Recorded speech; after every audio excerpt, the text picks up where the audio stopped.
जय जय रघुवीर समर्थ।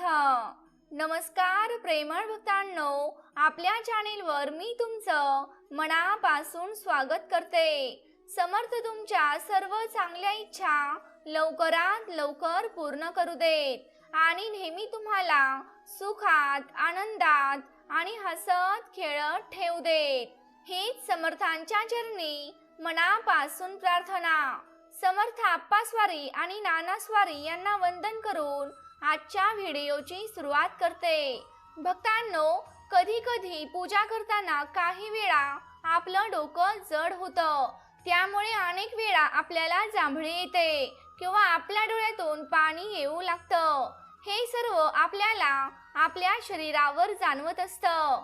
तर कधी पूजा करत असताना आपल्या हातामधून चुकून अगरबत्ती खाली पडली जाते। तर आज या सर्वांबद्दल मी तुम्हाला माहिती सांगणार आहे। तर सर्वात पहिलं, पूजा करताना डोळ्यात पाणी का येतं याचं आपण उत्तर पाहूया। भक्तांनो, जेव्हा आपण पूजा करायला बसतो, देवासमोर असेल किंवा समर्थांसमोर असेल, त्यावेळी ती पूजा आपण पूर्ण मनापासून करत असतो। अगदी अंतरात्म्यापासून आपण समर्थांची भक्ती करत असतो। त्यावेळी काय होतं की हळूहळू आपला जो काही अहंकार आहे, जो काही मीपणा आहे, तो सगळा गळून जातो। समर्थ आणि आपण एकरूप होतो। आपल्याला मनातून ही भावना असते की बस आता समर्थांशिवाय आपलं कोणीच नाही, समर्थच माझे तारणहार आहेत, समर्थांचे चरण। आणि ज्यावेळी आपण असे समर्थांशी एकरूप होतो, त्याच वेळी आपल्या डोळ्यातून हे अश्रू येतात। तर हे अश्रू येणे याचाच अर्थ आपली जी काही पूजा आहे, जी काही भक्ती आहे, ती देवापर्यंत पोहोचलेली आहे, ती समर्थांपर्यंत पोहोचलेली आहे आणि हीच त्याची पोचपावती असते। तर अशा प्रकारे पूजा करताना, नामस्मरण करताना आपल्या डोळ्यात पाणी येणं हे एक शुभ लक्षण मानलं जातं। भक्तांनो, आता आपण पूजा करताना किंवा नामस्मरण करताना जांभळी येणे, झोप येणे, आळस येणे, खोकला येणे या सगळ्या गोष्टी का होतात ते आपण पाहूया। सगळ्यात महत्त्वाची पहिली गोष्ट आपण समजून घ्यायला हवी। आजपर्यंत आपण जे काही वागलो, जे काही बघितलं किंवा आपण जे काही बोलतो, जे काही कर्म करत असतो, आपल्यातील जे काही षडरिपू असतात, काम, क्रोध, लोभ, मोह, माया, मत्सर किंवा आपल्यातील वाईट आठवणी, कडू आठवणी, या सगळ्या गोष्टींच्या परिणामानेच आपल्या मनावर म्हणा किंवा आपल्या आत्म्यावर एका नकारात्मकतेचा काळा थर साचलेला असतो। या नकारात्मकतेची एक लेयर आपल्या मनावर किंवा आपल्या आत्म्यावर साठत जाते। मित्रांनो, उदाहरण घ्यायचं झालं तर एखादी गोष्ट तुम्ही एका जागेवर ठेवली आणि ती खूप दिवस तुम्ही हलवलीच नाही, तर त्या गोष्टीवर हळूहळू धूळ साठत जाते। अगदी तसंच आहे, जेव्हा आपण पूजा करतो, नामस्मरण करतो, भजन किंवा आरती करतो, ईश्वरी देवाची भक्ती करतो, त्यावेळेला काय होत असतं की आपलं मन शुद्ध होत असतं, आपल्यातील आत्मा शुद्ध होत असतो। जी ईश्वरी शक्ती आहे किंवा जी काही समर्थांची शक्ती आहे, ती आपल्यातल्या नकारात्मकतेला बाहेर काढून त्या ठिकाणी दैवी शक्ती जागा घेत असते। आपल्या मनात स्वतःची जागा ती निर्माण करत असते। पण या नकारात्मकतेला जेव्हा बाहेर काढलं जातं, तेव्हा ती नकारात्मक गोष्ट सहसा किंवा सोप्या साध्या पद्धतीने कधीच बाहेर निघत नाही, ती आपल्याला भरपूर विरोध करते। बघा, जर आता एखादी खुर्ची रिकामी असेल तर त्यावर आपल्याला बसणं किती सोपं आहे, आपण लगेच बसू शकतो। पण त्याच खुर्चीवर जर एखादी व्यक्ती बसलेली असेल आणि तिला उठून तुम्हाला त्यावर बसायचं असेल, तर ती व्यक्ती लगेच उठेल का? तर नाही ना, ती तुमच्याशी भांडेल, आरडाओरडा करेल, सगळ्याच प्रकारे ती तुम्हाला विरोध करेल, अशी ती व्यक्ती उठणारच नाही। तर मित्रांनो, हे एक साधं उदाहरण होतं। अशाच प्रकारचं आपलं देखील आहे। जेव्हा ही दैवी शक्ती आपल्यात येत असते, जेव्हा ही ईश्वरी चैतन्य आपल्यात येत असतं तेव्हा ते या नकारात्मकतेला बाहेर काढत असतं. ही नकारात्मकता सर्व प्रकारे त्या दैवी शक्तीला विरोध करते की जेणेकरून तुम्ही ही पूजा किंवा नामस्मरण बंद करावं, त्या नकारात्मकतेला बाहेर जाऊ देऊ नये आणि त्यासाठी जे तिचे काही प्रयत्न असतात आणि तिच्या विरोधाची पद्धत म्हणजेच जांभळी येणे, कधी एकदा पूजा उरकतोय आणि कधी एकदा उठतोय असं आपल्याला वाटणं, झोप येणं, अंगाला खाज सुटणं, आपल्याला खोकला येणं म्हणजेच तुमचं लक्ष लागू नये. भक्तांनो, याचा अर्थ हा आहे त्या पूजेमध्ये तुमचं मन लागू नये, नामस्मरणामध्ये तुमचं मन लागू नये, तुम्ही एकाग्र होऊ नये.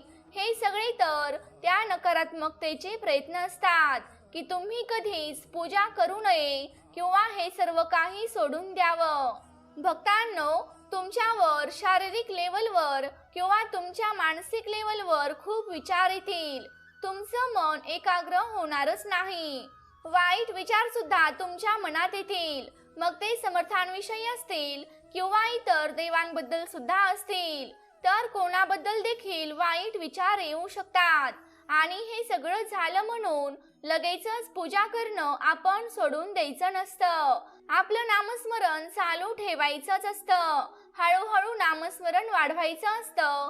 मग जसजसं तुमचं नामस्मरण वाढत जाईल तसतशी ही नकारात्मकता बाहेर जाऊन तुमचं मन शुद्ध होईल, तुमच्या आत्म्याची शुद्धी होईल. ही नकारात्मकता एकदा गेली की तुमची पूजा व्यवस्थित होईल. तुमचं पूजेमध्ये मन एकाग्र होऊन तुम्हाला पूजा करताना प्रसन्न वाटेल आणि ती पूजा नक्की समर्थांपर्यंत पोहोचेल. भक्तांनो, उदाहरण घ्यायचं झालं तर एखाद्या चित्रकाराचं घ्या. जेव्हा तो चित्रकला शिकायला जाईल तेव्हा लगेचच तो छान चित्र काढेल का? तर नाही ना. सुरुवातीला खराब होईल, थोडं वाकडं तिकडं येईल, खोडून खोडून पुन्हा काढावं लागेल. पण त्याला जसजसा सराव होत जाईल तसतसं त्याचं चित्र चांगलं येत जाईल. तो हळूहळू खूप सुंदर चित्र काढायला लागेल आणि मग तो एक सुंदर चित्रकार बनेल. भक्तांनो, या बाबतीत आपलं देखील असंच आहे. जेव्हा तुम्ही रोज पूजा कराल, हळूहळू नामस्मरण वाढवाल, तेव्हा तुमच्यामधील नकारात्मकता हळूहळू पूर्णपणे निघून जाईल. त्याची जागा ईश्वरी चैतन्य घेईल आणि तुमची पूजा छान मनापासून होईल आणि नक्कीच ती समर्थापर्यंत पोहोचली जाईल. तर भक्तांनो, झोप येणं, जांभई येणं ही सगळी अशुभ लक्षणे आहेत. पण आपण हार मानायची नाही. आपण रोज नियमित पूजा आणि नामस्मरण करत राहायचं आहे. याचा तुम्हाला फक्त पूजेतच नाही तर आयुष्यात देखील खूप फायदा होणार आहे. आता बघा, सध्याची जी परिस्थिती चालू आहे याच्याने ती नकारात्मकता आपल्यामध्ये येतच असते. आपण घाबरून जातो, आपल्याला संशय येतो की आता आपलं कसं होईल आणि या सगळ्यांमध्ये या गोष्टीची फार मदत होते. त्यामुळे सतत नामस्मरण चालू ठेवायचं असतं. काम करताना म्हणा किंवा आपण जेवण करताना म्हणा किंवा आपण शांत बसलेलो असेल तेव्हा जय जय रघुवीर समर्थ, ओम श्री गुरु दत्तात्रय श्रीपाद श्री वल्लभाय नमः असं मनापासून नामस्मरण चालू ठेवायचंच असतं. भक्तांनो, जेव्हा आपण पूजा करत असो किंवा नामस्मरण अगदी मनापासून करतो तेव्हा आपल्याला एक प्रकारचं आत्मबळ मिळतं. आपला देवावरचा विश्वास वाढत राहतो.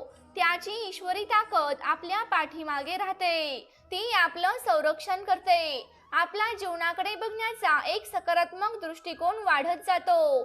म्हणूनच काहीही झालं तरी तुम्ही निराश न होता एका सकारात्मकतेने जगायला शिकता. समर्थांची दैवी शक्ती आपल्याला मार्गदर्शन करत असतेच. आपल्या भक्तांवर समर्थांचे लक्ष असतंच. त्यामुळे अजिबात घाबरायचं नाही. आपण हार मानायची नाही. रोजच्या रोज पूजा नामस्मरण आपण चालूच ठेवायचं आहे. आपल्याला आपल्या समर्थांवर विश्वास ठेवायचा आहे. समर्थ माझ्या सोबत आहेत, समर्थ माझं कधीच वाईट होऊ देणार नाहीत. समर्थ असताना माझं काहीच वाईट होणार नाही आणि समर्थ माझे रक्षण करत आहेत. समर्थ माझ्या पाठीशी खंबीरपणे उभे आहेत. असा विचार करत आपल्याला नामस्मरण करायचं आहे आणि मग बघा तुम्हालाच एक दिवस अनुभव आल्याशिवाय राहणार नाही. भक्तांनो, कधी कधी पूजा करत असताना आपल्या हातामधून चुकून अगरबत्ती खाली पडते. पूजा करताना अगरबत्ती पडली तर ते अशुभ लक्षण मानलं जातं. तर हे आपल्याला सूचित करतं की तुमच्यावर काही किरकोळ संकट येणार आहेत. याशिवाय पूजा करताना अनेक संकेत देखील दिसतात. अगरबत्ती जाळल्यानंतर त्या अगरबत्तीचा धूर देवाच्या मूर्तीकडे जातो. तेव्हा समजून घ्या की तुमची प्रार्थना देवाला मान्य झाली आहे आणि लवकरच तुमची इच्छा पूर्ण होणार आहे. आणि पूजेचा दिवा अचानक उजळला आणि दिव्याचा प्रकाश उंच उंच होताना आपल्याला दिसला तर समजून जा की तुमची भक्ती देवापर्यंत पोहोचली आहे. ईश्वर आपल्यावर प्रसन्न आहेत. जेव्हा जेव्हा असं घडते तेव्हा ताबडतोब आपल्या इच्छा पूर्ण होण्यासाठी देवाकडे प्रार्थना करा. त्यामुळे तुमची इच्छा लवकरच पूर्ण होणार आहे. देवाच्या मूर्तीवर फुले अर्पण केली असतील आणि जेव्हा फुले तुमच्याकडे पडतात तेव्हा समजून जा की तुमच्या पूजेने देव प्रसन्न झाले आहेत आणि तुमच्या इच्छा लवकरच पूर्ण होणार आहेत. पूजा करताना गाय माता तुमच्या दारात आली तर त्यामुळे ते शुभ लक्षण मानले जाते. तर अशा स्थितीत गाय मातेला लगेच चपाती खायला द्यावी आणि तुमच्या मनातील इच्छा लगेचच गाय मातेला सांगावी. त्यामुळे लवकरच इच्छा लवकर पूर्ण होण्यात मदत होईल. जय जय रघुवीर समर्थ. भक्तांनो, अशा प्रकारे आजची ही महत्त्वपूर्ण माहिती इथे संपत आहे. या व्हिडिओमधील माहिती ही अनेक स्रोतांच्या आधारे तसेच भक्तांच्या अनुभवाने तयार केलेली आहे. कोणत्याही प्रकारची अंधश्रद्धा पसरवणे हा माझा हेतू नाही. मी कोणत्याही अंधश्रद्धेला खत पाणी घालत नाही. जय जय रघुवीर समर्थ. तर प्रेमळ भक्तांनो, तुम्हाला आजची माहिती कशी वाटली हे मला कमेंट करून नक्की सांगा. तसंच तुम्ही आपल्या चॅनेलवर नवीन असाल तर या चॅनेलला नक्की सबस्क्राईब करा. तसंच ते घंटी देखील वाजवायला विसरू नका, जेणेकरून आपल्या नवनवीन व्हिडिओंचं नोटिफिकेशन तुमच्यापर्यंत लवकरात लवकर पोहोचेल. जय जय रघुवीर समर्थ.